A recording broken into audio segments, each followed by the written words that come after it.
Chicken करीर ना आसिले मन को आसी थाए लाल लाल रागुआ झोल होइतिबो ओ ता सह उषुना भात थिबो। आज मु आपण मानक पई एक एमिति तरकारीर रेसिपी नहीं के आसीछि जेउथिरे ना आमे बाहरर मसला यूज करबा ना लाल दिसबा पई लंका गुंड। पूरा सहज उपाय रे आज आमे ई रेसिपीटी बनाइबा। पूरा देसी स्टाइल ले बनइबा चिकेन आलू झोल जहाँ आपण मानक बहुत पसंद आसीबो। तेबे चलंतु स्टार्ट करबा आजिर रेसिपी। तरकारी बनैबा पई मु एठारे 1 केजी रो चिकेन नेइछि एवं ताकू भल भाबरे धोई नेइछि। एठारे 1 चम्मच लूण ऐड करदबा, 1 चम्मच हल्दी और 1 चम्मच सोरिष तेल ऐड करबा। ताकू भल भाबरे गोळेई देई कवर करी 10 रु 15 मिनिट जाय रखिदबा। एठारे मु गोटे माटीर कढ़ई नेइछि। कढ़ई तातिला परे आमे सेतिरे सोरिष तेल ऐड करबा। को भी नॉनवेज आमे रेसिपी बनैले आमे सोरिष तेल ऐड करिया को जेमिति जम्मा भूलिबानी, कारण सोरिष तेल ऐड करले तार टेस्ट बहुत भल आसी थाए।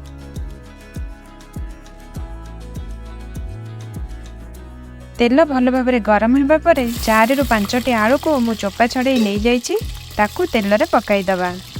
तापरे हाफ चम्मच रो लूण ऐड करबा।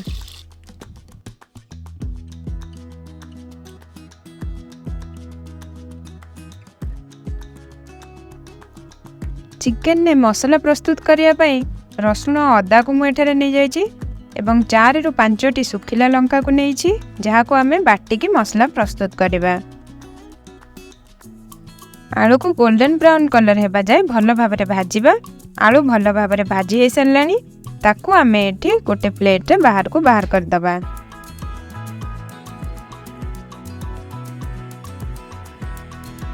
एठारे कढ़ई रे आउ किछि सोरिष तेल नै जिबा। आपण जेतिकी तेल खाउथिबे सेई अनुसार कम बेसी करि परिबे। तेल भल भाबरे तातिला परे तेजपत्र, गोलमरीच, दालचीनी, लवंग, ग्रीन गुजराती और गोटे बड़ा कला गुजराती को तेल रे आमे पकाई दबा। तापरे काटी रखिथिबा पियाज को एठारे ऐड करि दबा।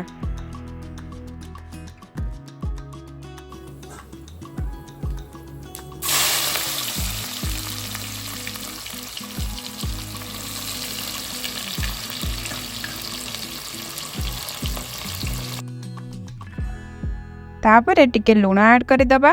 लूण ऐड कले पियाज भल भाबरे सिझी जाए। गोल्डन ब्राउन कलर हेबा जाए पियाज को भल भाबरे भाजिबा। एठारे एबे हमर पियाज भल भाबरे भाजी हे गलानी, पूरा गोल्डन ब्राउन कलर हो गलानी। तापरे आमे बाटी रखिथिबा अदा रसुण रो पेस्ट को ऐड कर दबा और भल भाबरे गोळाई दबा।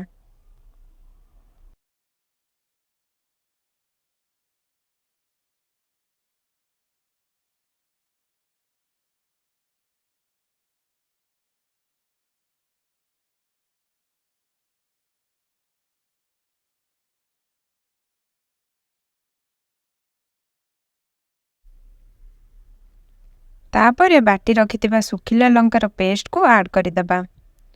मसला को गोळे गोळे भल भाबरे कसिबा। एठारे मसला कसी हे आसलानी।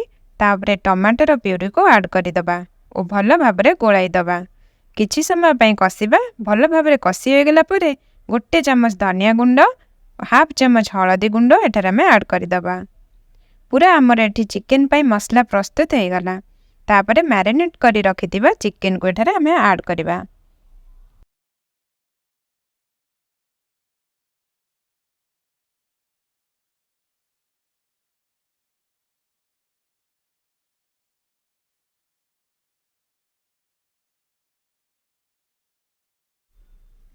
दो रु 3 मिनिट हाई फ्लेम रे चिकेन को कसिबा और तापरे आमे एठारे कवर दे दबा।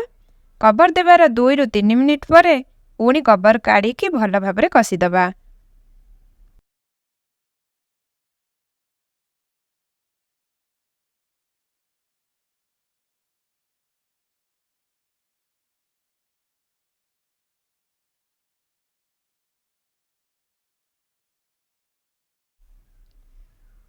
आमे एठिरे होममेड गरम मसला प्रस्तुत करबा। सेथिपाई दालचीनी 3टी ग्रीन गुजराती, छोट खंडे जायफल, 8 रु 10 टी गोलमरीच नेकी भल भाबरे गुंड कर दबा।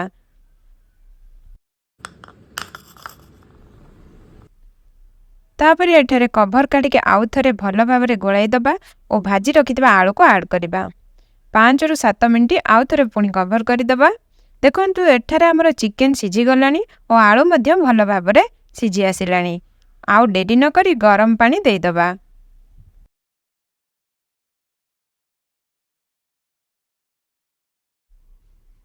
ତାପରେ 15ରୁ 20 ମିନିଟ୍ ପୁରା କଭର କରି ଛାଡ଼ିଦେବା।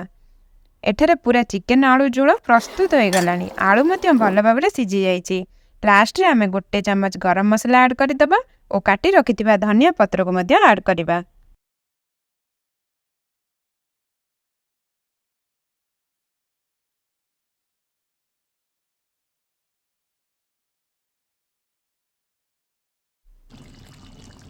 ଏବେ ଆମର ରେଡି ଚିକେନ ଆଳୁ ଝୋଳ ପୁରା ଓଡ଼ିଆ ଷ୍ଟାଇଲରେ। ମାଟି କଢ଼େଇରେ କେବେ ଏହି ତରକାରୀ ବନାନ୍ତୁ ଓ ତାର ସ୍ୱାଦ କେମିତି ଲାଗିଲା ମୋତେ ନିଶ୍ଚୟ ଜଣାନ୍ତୁ। ଯଦି ମୋର ଏହି ରେସିପିଟି ଆପଣଙ୍କୁ ଭଲ ଲାଗିଥିବ ମୋର ଏହି ଭିଡ଼ିଓଟିକୁ ଲାଇକ୍ ଓ ସବସ୍କ୍ରାଇବ୍ କରିବାକୁ ଜମା ବି ଭୁଲିବେନି। ଆପଣମାନଙ୍କର ଗୋଟିଏ ଲାଇକ୍ ମୋତେ ମୋଟିଭେଟ୍ କରିବ ଆଉ ଆଗକୁ ବଢ଼ିବା ପାଇଁ ସାହାଯ୍ୟ କରିବ। Thank you.